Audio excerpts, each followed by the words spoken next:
Hello human! Welcome back to the wonderful world of Aline English. Te revoilà. J'étais sûre que tu voudrais en savoir plus sur la phrase simple. Aujourd'hui j'ai revêtu la chemise, les lunettes et le chignon parce qu'on va voir la pointe de l'iceberg d'un sujet extrêmement complexe, le verbe.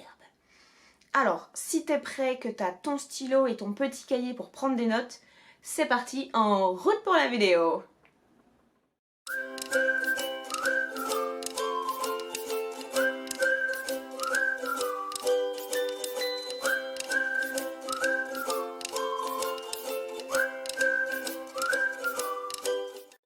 Le verbe. Extrêmement important le verbe. On l'appelle le noyau de la phrase. Sans le verbe, il n'y a pas de phrase. Enfin, si, il y a des phrases, mais on y reviendra. Hein. Ça va devenir compliqué là. Accroche-toi, on y va. Le verbe, en tant que noyau de la phrase, n'existe que par rapport au sujet. C'est ce qu'on a vu dans la vidéo précédente. C'est le sujet qui va venir donner toute sa portée au verbe. Le verbe peut exprimer une action, walk, cut, un processus,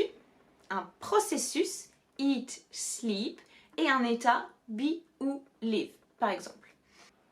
Ça, c'est tout bon, c'est facile, check. Alors oui, tu m'excuses, aujourd'hui, je teste une nouvelle organisation.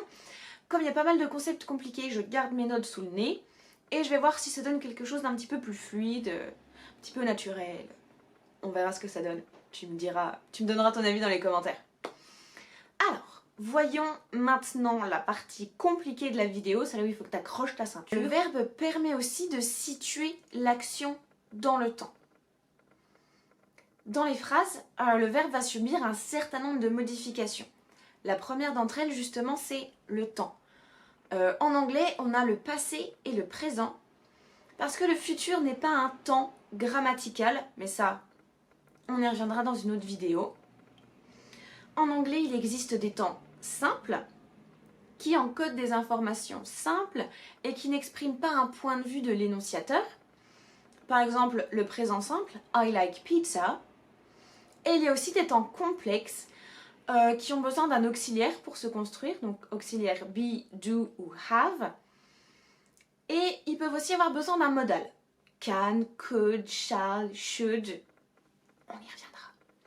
Les temps composés permettent de donner des informations plus complexes et aussi généralement ça donne un petit peu le point de vue de l'énonciateur.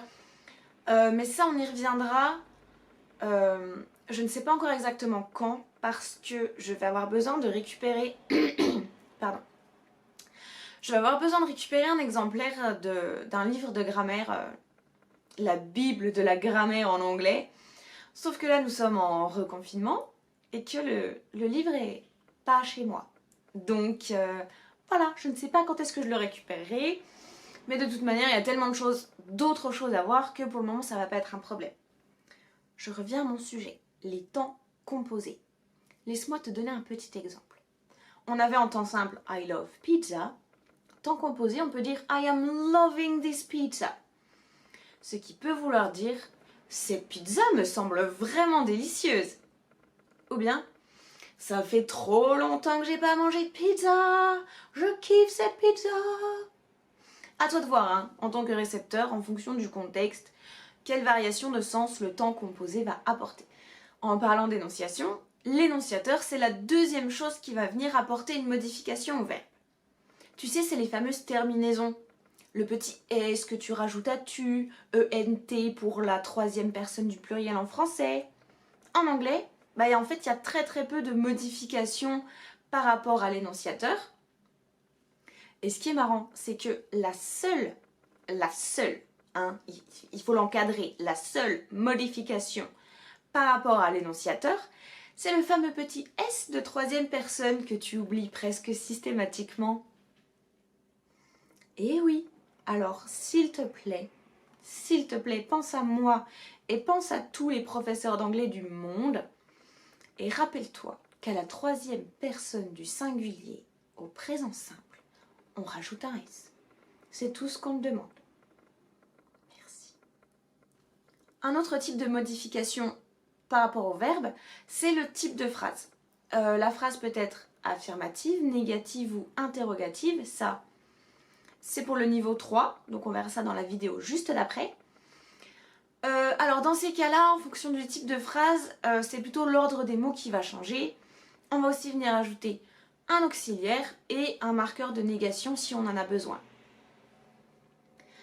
On peut aussi modifier le verbe en fonction de la voix. On a la voix active et la voix passive.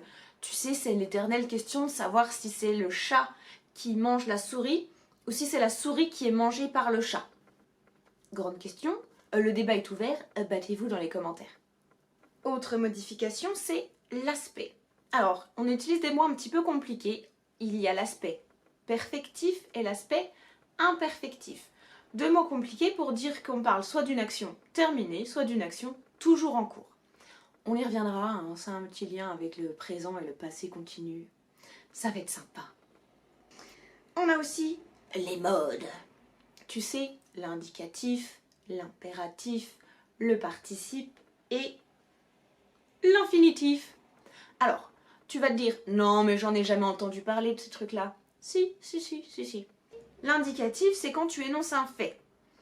L'impératif, c'est quand tu donnes un ordre. Petit moyen mnémotechnique.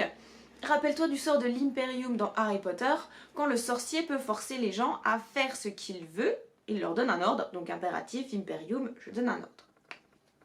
Nous avons ensuite l'infinitif, qui est simplement un mot pour dire que le verbe n'est pas conjugué. En français, c'est chanter, et en anglais, c'est to sing. To vient marquer l'infinitif. Je ne vais pas trop m'étendre, hein, on y reviendra aussi. Parce qu'en dernier, on a aussi le participe, qui est un cousin de l'infinitif, donc on va débroussailler tout ça dans une autre vidéo.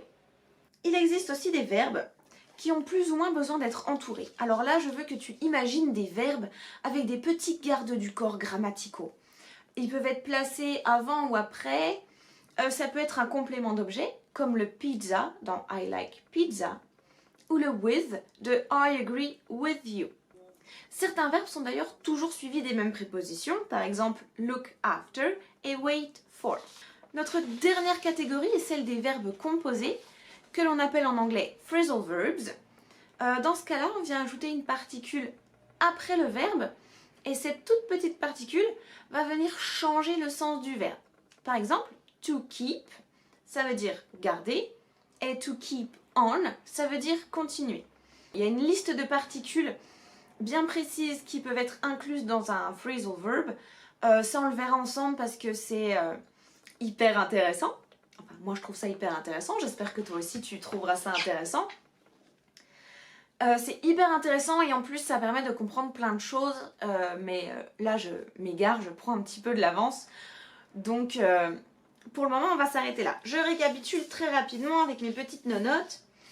Alors, ce qui peut changer le verbe, c'est le temps, l'énonciateur, le titre de phrase, la voix, l'aspect, le mode et si c'est un verbe composé ou non. J'ai mal au dos. Je vais m'appuyer contre le mur.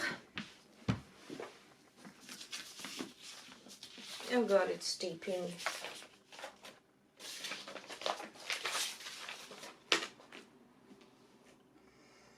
Ah, je devrais faire ça plus souvent. Ouf. Ah, mon chignon tape contre le mur. Attends, j'arrive. Ah, le glouglou, c'est ma bouillotte. Je suis une vieille dame dans le corps d'une moins vieille dame. Alors l'hiver, mes articulations me font mal et je prends ma petite bouillotte. Bien évidemment, comme j'ai pas arrêté de te le répéter tout au long de l'épisode, plein d'autres vidéos vont venir préciser tous les trucs qui sont pas encore hyper clairs, parce que là on a juste effleuré la surface. Je vais aussi créer une playlist que je vais appeler Extra Credits. C'est un petit peu comme les bonus. Ça va être une série de vidéos sur des sujets un petit peu sympas. Alors quand je dis sympa, je prends mon côté Hermione qui fait du light reading sur Nicolas Flamel et l'alchimie dans Harry Potter et Harry Potter à l'école des sorciers. Pardon, moi j'ai le titre anglais dans la tête. Oui, excuse-moi, je regarde mes films en VO. Bah oui, ça aide. Sois curieux, puise dans ton côté Hermione et viens te renseigner sur des sujets super cool en lien avec l'anglais, comme l'expression d'exclamation, ou bien comment l'accentuation du mot peut changer le sens de la phrase, ou encore un truc typique de l'anglais, la double négation. Dans le prochain épisode, nous parlerons encore de la phrase simple, promis, c'est le dernier, après on aura tout vu, on aura vu les bases. Dans le prochain épisode, nous verrons donc les types de phrases, affirmative, interrogative, négative, exclamative et quelques autres, pardon. Et dans la vidéo encore d'après, on va attaquer un gros morceau. Alors il y a des chances que tu me revoies avec une chemise, mes lunettes et un chignon, parce que là on va parler des auxiliaires. Ouh, auxiliaires. Promis, tu vas tout comprendre, ça va être tellement simple que tu vas te demander pourquoi tu n'avais rien compris jusqu'à présent. Bah oui. On se demande toujours pourquoi on comprend pas, puis le jour où on comprend, ben, c'est facile. Promis, ça va être facile. Si certaines choses sont un peu floues, tu poses ta question en commentaire comme d'habitude.